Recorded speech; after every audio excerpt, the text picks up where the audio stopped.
हरियाणा में double engine की सरकार अपराधों के प्रति जीरो टॉलरेंस की नीति पर काम कर रही है। मुख्यमंत्री नायब सिंह सैनी ने अधिकारियों को साफ शब्दों में निर्देश दिए हैं कि किसी भी व्यक्ति की सामाजिक हैसियत या प्रभावशाली पद के बावजूद यदि वो कानून तोड़ेगा तो उसे बख्शा नहीं जाएगा। हरियाणा में कानून की सर्वोच्चता स्थापित होगी, अपराधी की हैसियत नहीं।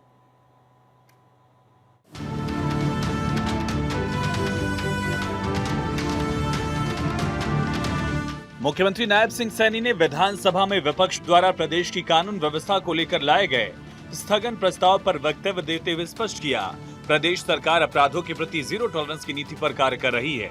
इस नीति की घोषणा उन्होंने 18 अक्टूबर 2024 को प्रथम मंत्रिमंडल बैठक के साथ ही कर दी थी।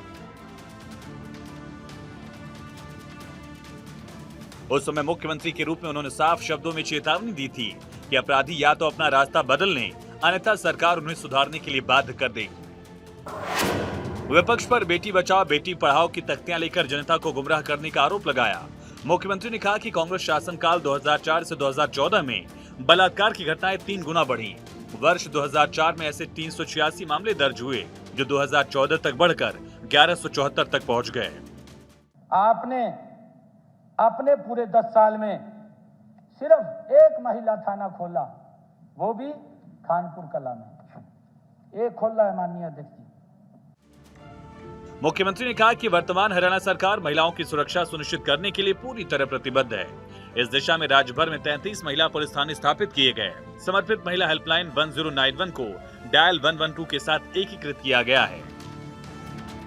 कांग्रेस शासन के दौरान घटित एक मामले का उल्लेख करते हुए मुख्यमंत्री ने बताया कि 10 अप्रैल 2008 को रोहतक थाना परिसर में ही 5 पुलिसकर्मियों ने एक महिला के साथ बलात्कार किया।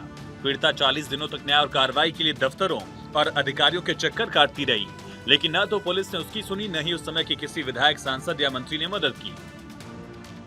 ये कानून व्यवस्था की बात है। कानून व्यवस्था कैसी होती थी, मैं उसके ऊपर चर्चा कर रहा हूं। अगले 8 दिन उसकी ऐसी गत कांग्रेस की सरकार ने की उस महिला की कि 9 जून 2009 को उसने, जब हार गई, थक गई, कोई सुनने वाला नहीं मिला, FIR तक दर्ज नहीं हुई, उसकी कोई बात न सुनने लगा, तो उसने आकर के पंचकुला DGP ऑफिस के सामने आकर के जहर पीकर आत्महत्या कर ली। सीएम नायब सिंह सैनी ने कहा कि इन लोग के एक पूर्व विधायक पर मई 2011 में रोहतक जिले के कलानौर अनाज मंडी में गोलीबारी कर हत्या का आरोप लगा।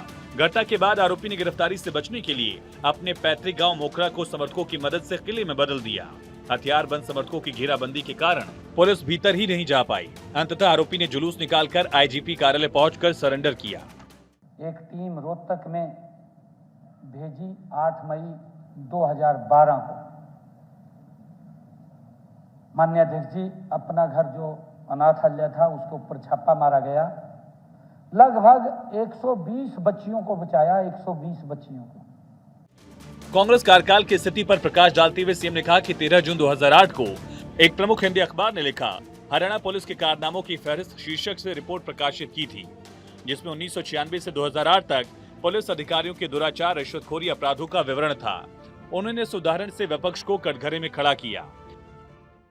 हमारे समय के अंदर माननीय अध्यक्ष जी, ये संख्या कम हुई है, ये 965 रह गई। 965 ये हमारी कानून व्यवस्था के ऊपर उंगली उठा रहे हैं। मैं इनको बताना चाह रहा था, ये चले गए, कि ये सुधार हमने किया है। यानी कि 12% की कमी आई है। माननीय अध्यक्ष जी, हमारी पुलिस तत्परता से काम कर रही है। अगर किसी व्यक्ति को कोई दिक्कत आती है, तुरंत FIR दर्ज करते हैं, उसकी बात को सुनते हैं।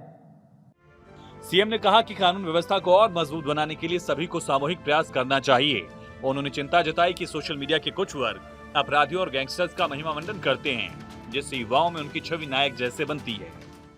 ऐसे आपराधिक तत्वों का गुणगान न केवल हमारे समाज की सांस्कृतिक और नैतिक नींव को कमजोर करता है माननीय अध्यक्ष जी, बल्कि कानून व्यवस्था बनाए रखने में दिन रात कार्यरत हमारे पुलिस बल की मेहनत को भी आघात पहुंचता है। मेरा मानना है कि मीडिया के समस्त साथियों को अपराधियों और गैंगस्टरों से किसी भी प्रकार के महिमा मंडन करने से परहेज करें। उनके नाम व फोटोकॉपी कदापि न लगाएं। हरियाणा में डबल इंजन की सरकार ने अपराधों पर अंकुश लगाने के लिए पुलिस प्रशासन को सख्त निर्देश दिए। मुख्यमंत्री नायब सिंह सैनी ने साफ शब्दों में कहा कि चाहे कोई जितना भी बड़ा अधिकारी या राजनेता हो या इनके रिश्तेदार या मिलने वाले हों, अगर वो अपराध में शामिल पाए गए तो उनके खिलाफ सख्त से सख्त कार्रवाई की जाएगी। भारत 24 के लिए चंडीगढ़ से डॉक्टर थानेश्वर शर्मा की रिपोर्ट।